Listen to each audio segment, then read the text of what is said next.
existential moments. It's as if someone or something says to us, this is it. Is this what you really want? Do you really want this affair? Do you want to work 70 hours a week? Do you want to distract yourself with this bad habit that you have? Do you want all this stuff that you don't use? Do you want to have this type of relationship with your children? Do you want to have this type of relationship with your spouse? Do you really want to ruminate about something that happened 20, 30, 40 years ago?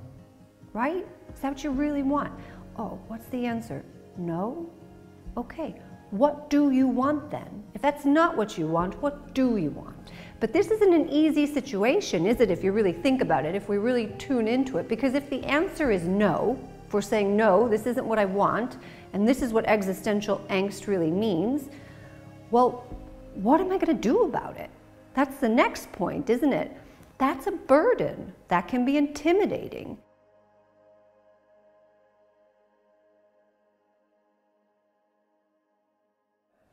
This is big stuff, and you know, any wonder why we very often in our human nature shrink from it? Now, we don't want to wait our whole lives to have these existential moments. We don't want to wait till the end, you know, and we don't want to wait to have them, let's say, only when something painful or tragic happens, do we? No, that's what we're talking about. We want to kind of grasp these before those things happen. How different would our lives be if we were having these kind of ongoing conversations with ourselves and with others, our loved ones? So if we're going to kind of confront these things, one good place to do this is sometimes in those places where we harbor a bit of regret. Everybody does, okay? Often the existential stuff is hidden underneath the regret or the neurotic, okay?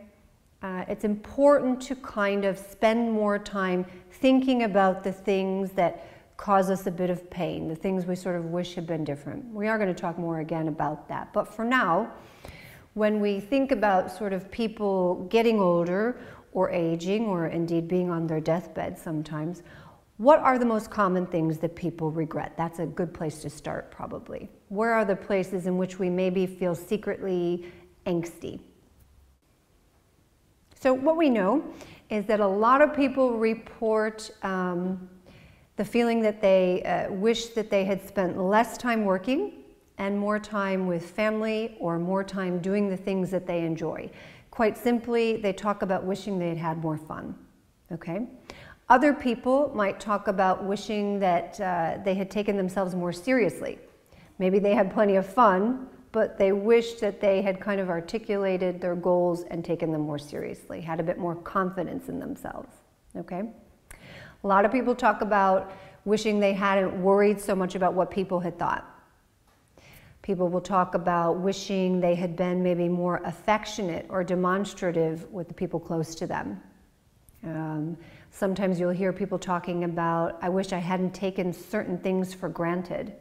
You know, my health or the gifts that I was given, that I had expressed more gratitude for them.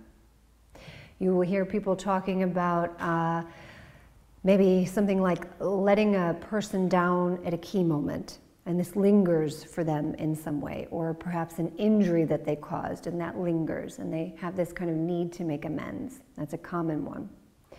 People will talk about wishing they had kept more contact with people from previous times in their past. People wishing they had let certain things go earlier. Now they realize it just doesn't matter. Why didn't I just let that go? Okay? There will be people who will talk about wishing that they had challenged or pushed back on people who they found intimidating or maybe bullying, like they wish they had stood up for themselves a little bit more, or wish they had stood up for someone close to them, maybe, all right?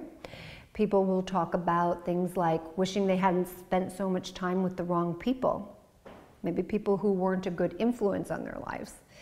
Another common one is wishing they had sought out education. You know, instead of maybe telling themselves that they couldn't or that it didn't matter. That can linger for people. Being so hard on oneself or being so hard on one's body, okay?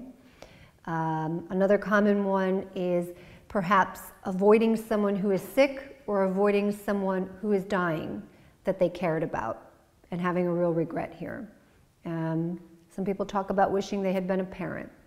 Some people talk about it, wishing that they had parented differently or been a better parent.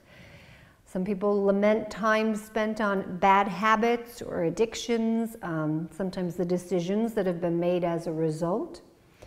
And a lot of people will talk about wishing they had taken more risks, either professionally or personally.